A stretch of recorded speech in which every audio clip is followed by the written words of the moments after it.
Assalamualaikum warahmatullahi wabarakatuh. Halo semuanya, perkenalkan namaku Isnaini Putri Zara. Kali ini aku akan membahas tentang syukur, teori, dan praktis dalam pembelajaran. Syukur merupakan keadaan jiwa yang berusaha mendermakan ketaatan baik dalam keadaan menyendiri maupun sedang bersama-sama.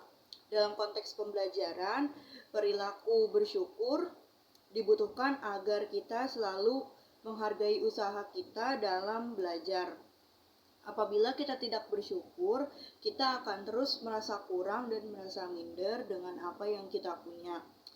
Karena itulah kita senantiasa harus bersyukur dengan apa yang kita miliki. Kali ini aku akan membahas 5 pembahasan terkait syukur, teori, dan praktis dalam pembelajaran. Nah, pada materi yang pertama, agar seorang pelajar dapat terus belajar dan bersyukur, yaitu ia harus senantiasa menghargai usaha-usaha yang telah ia capai. Menghargai usaha juga termasuk dalam kegiatan bersyukur. Tentunya ia juga harus berusaha terlebih dahulu sebelum melaksanakan kegiatan bersyukur. Jika ia merasa bersyukur dan ingin terus berkembang, ia akan mendapat ridho dari Allah Subhanahu wa Ta'ala dari hasil-hasil belajar dan capaian usahanya selama ini. Nah, yang kedua, apabila seorang guru dapat bersyukur, ia akan mendapatkan pahala yang setara dengan kebersyukuran dia. Seorang guru juga harus memantau perkembangan peserta didiknya dan menghargai usaha-usaha yang telah dilakukan oleh anak muridnya. Dengan hal ini, seorang guru dapat memantau perkembangan peserta didik serta pengajarannya diridhoi oleh Allah Subhanahu wa Ta'ala.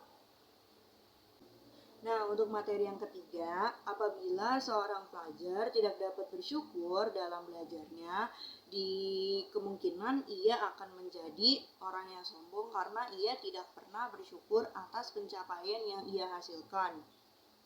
Kemungkinan yang muncul apabila seseorang tidak pernah menghargai atas usaha-usahanya atau bersyukur, yaitu kesulitan memahami materi, kurangnya pemahaman, dan kurangnya motivasi.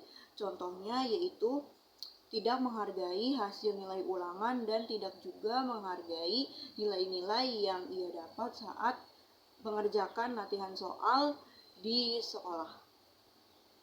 Nah, yang keempat, apabila seorang guru tidak dapat bersyukur dalam belajarnya, mungkin seorang guru tersebut akan memunculkan sikap negatifnya saat melakukan kegiatan pembelajaran mengajar. Dan juga kemungkinan yang akan muncul adalah tidak munculnya kreativitas pada siswa. Contohnya yaitu guru yang tidak pernah menghargai usaha-usaha yang dilakukan oleh siswanya.